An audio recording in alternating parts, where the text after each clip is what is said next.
The views and opinions of this program are those of the hosts, guests, and callers. There is substantial risk of loss in trading futures and options, which you should carefully consider prior to trading.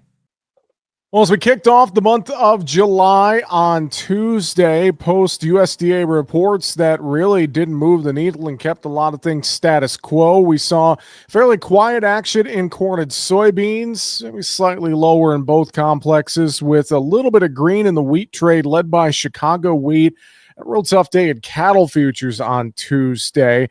Outside of that, markets relatively quiet to start the new month. Let's get some thoughts on where the markets are potentially headed here throughout the month of July and into the July 4th holiday weekend. Corey Bratlin with agmarket.net joins us for our analysis today. Corey, it's good to catch up with you again, and curious, how are things looking in your neck of the woods in South Dakota? How's the weather and the crop looking right now headed into the 4th? Hey, Jesse, good to see you again and visit with you.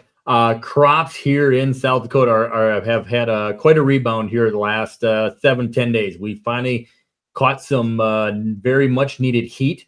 We got the crop planted in a decent time under some really good conditions, but we caught some very cold weather there at the end of May, right when the corn is coming out. We almost kind of froze it with some wind chill actually, and really set the crop back. And now it's really rebounded nice. This heat and humidity, we're starting to kind of maximize out these heat units and stuff. So from what looked like I was kind of griping about here 10 days ago that we were way behind, we're starting to catch up, and we're pretty close to normal. We've gotten we're running here in the mid 80s. We got plenty of rain. Some areas of South Dakota, northeast of me, 70, 80, 90 miles.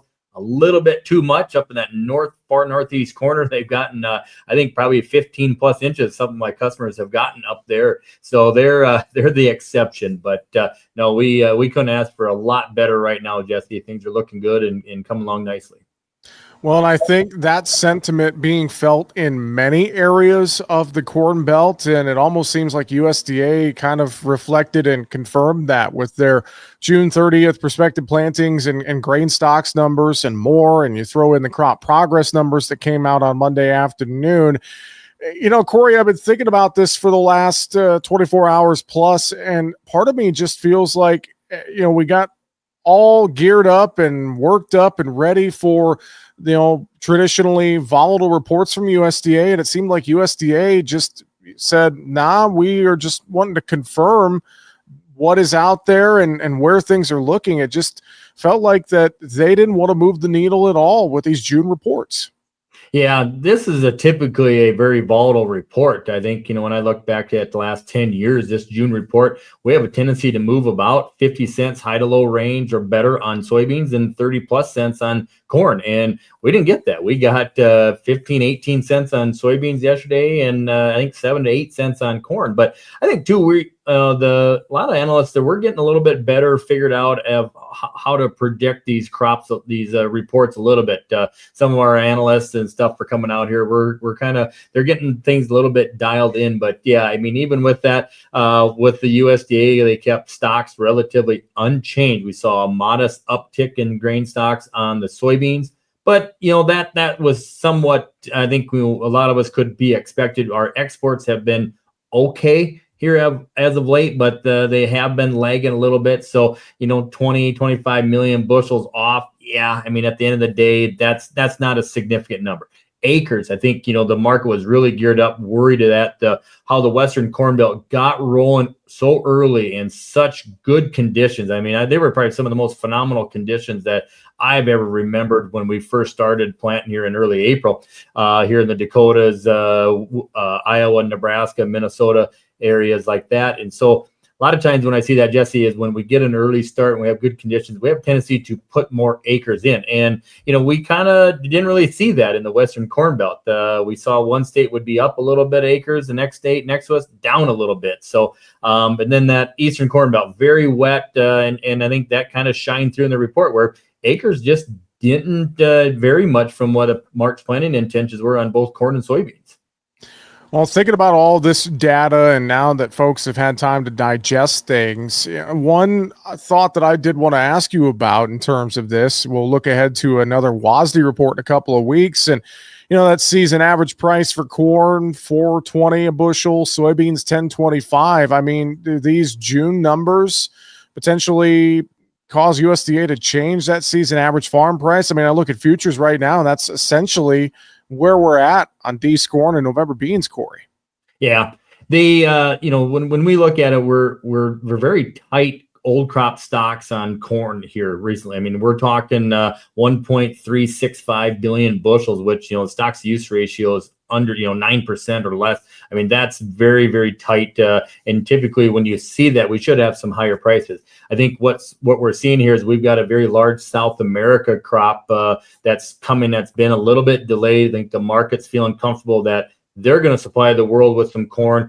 And look at our crop ratings did yesterday on corn. We jumped 3% in the good to excellent. A lot of that come in the western part of the Corn Belt, and rightfully so. So I think there's the growing confidence, I guess you would say, that we're going to grow a good crop. And when I look at the weather forecast, Jesse, there's not a lot of threat in here right now. I mean, one state I will point out that I am watching is the state of Illinois. They lost 3% out of their good to excellent ratings. Now, 1 week isn't a big deal, but talking with our other counterparts here at agmarket.net, that are across Illinois, they've been missing some of those rains. And when it gets warm out, that corn is starting to roll up a little bit on them. So, Illinois is, the second largest corn producing state. So they still swing a pretty big hammer here. I want to get to the wheat market separately here in a second. I want to wrap up with corn and soybeans together. Looking forward here, obviously heading into the July 4th weekend coming up, it's always a kind of a pivotal swing point in the markets, I feel like, for corn and soybeans. And, largely, I think this is all just going to come back to a weather story at this point. I don't see anything bullish for corn and soybean price action right now, Corey. And I think that's something that producers are maybe coming to grips with a little bit and trying to figure things out with their risk management plans with corn and beans, because I'm just not seeing anything that moves the needle unless it's a weather scare right now. Yeah, there's a couple of things. The weather is the main focus here.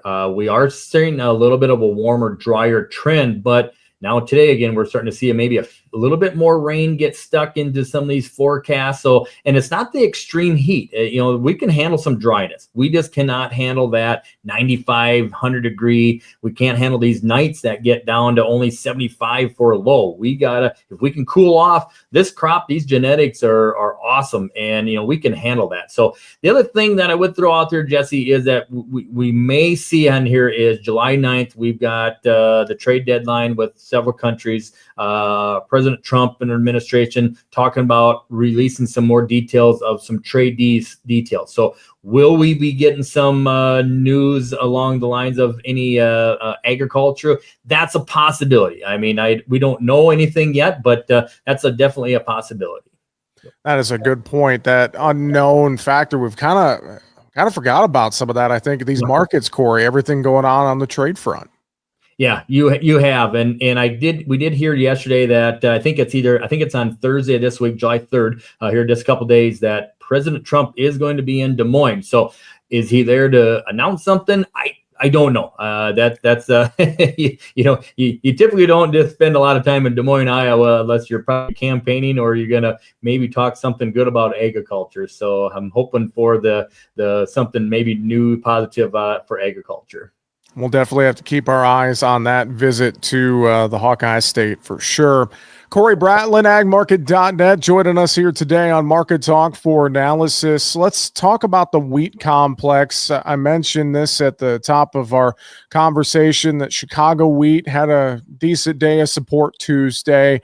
I'd say a little more mixed in KC and spring wheat. You look at that wheat acreage number, you look at the stocks number for wheat, and you break some of this down. One nugget that I saw that was interesting, spring wheat acres themselves did go up, but it's still the lowest spring wheat acreage in 55 years.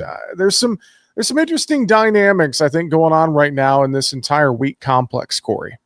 Yeah, the wheat complex here, yeah, we did see a little slight uptick in wheat acres, but again, in spring wheat acres, but yet they are definitely down, like you said, 50 plus years at the low. One thing that we're not really seeing on the report that is the USDA did kind of talk a little bit about percent abandonment in here in unharvested acres.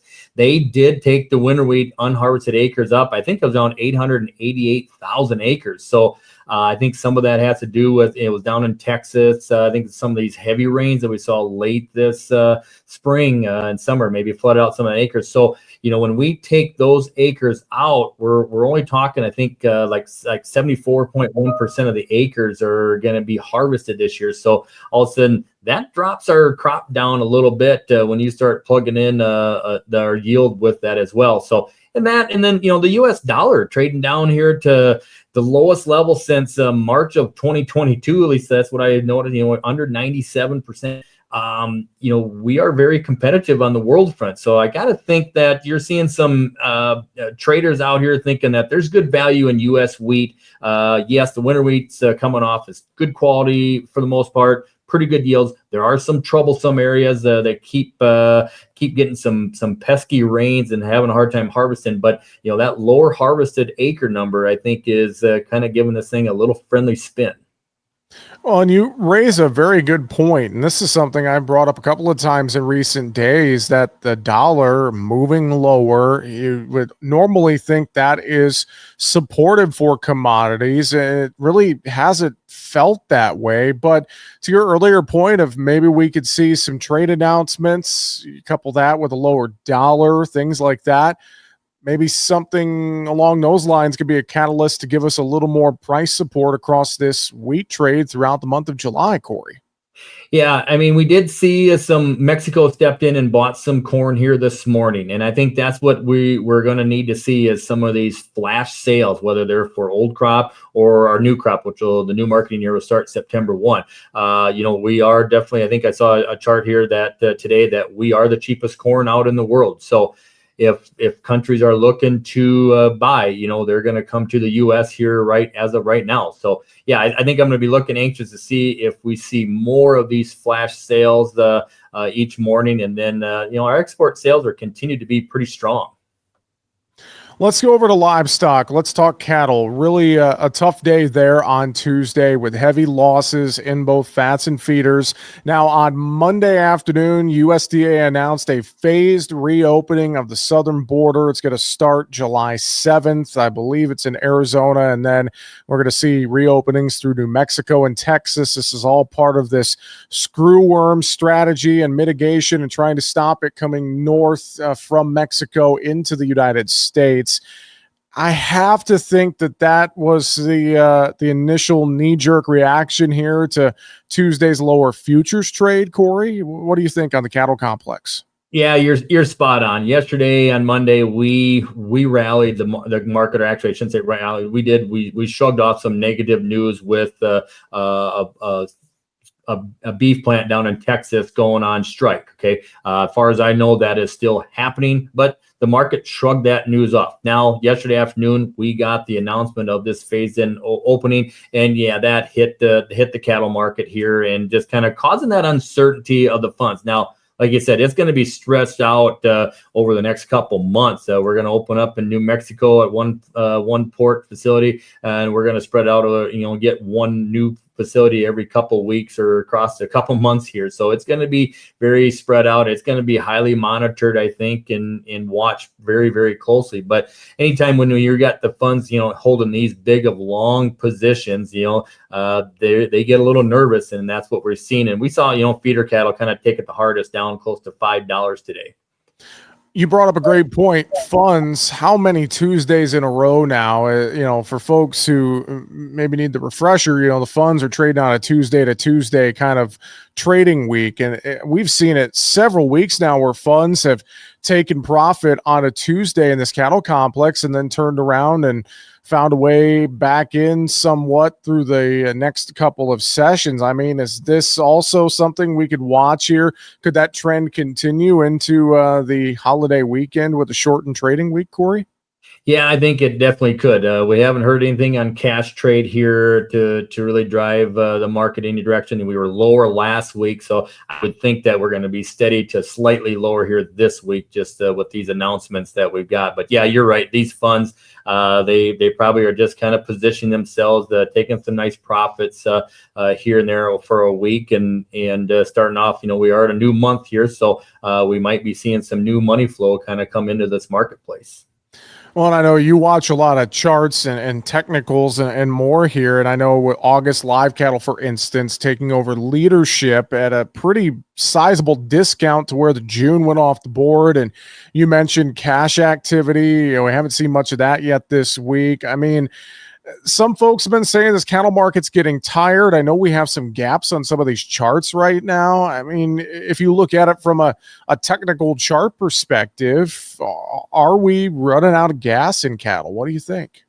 Yeah, I think so. I talked with a couple of clients here today, and I said that we had that high here about 2 weeks ago. We backed off. We've rallied back about halfway, and seems to be now we're kind of testing that support. So, but what I do like to watch is watching August live cattle, which they kind of fell compared to the Octobers and Decembers here today, but up until today, the last 3 or 4 trade days, August had been leading the charge higher or not as fast to the downside. So we call that the bull spread, and where August is firmer than what the October Decembers are. Okay, so I'm watching that today. One day doesn't bother me that there's some weakness in it. If that continues over a couple days, even if we are trending higher, it does throw a little caution in the wind. I think futures have got to probably come up to catch the future or the cash market, or cash has got to come down somewhere. They got to converge together, I believe.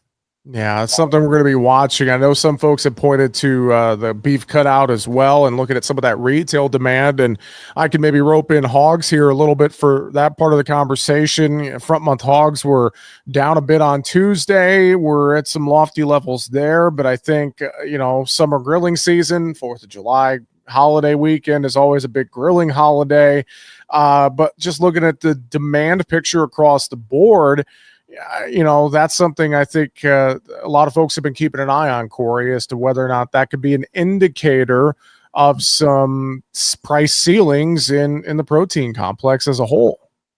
Yeah, definitely. Like I say, grilling season, we're kind of peaking out here. Like I say, we're past Father's Day weekend. We're already, I hate to say it, but summer's half over here after this weekend with 4th of July behind us.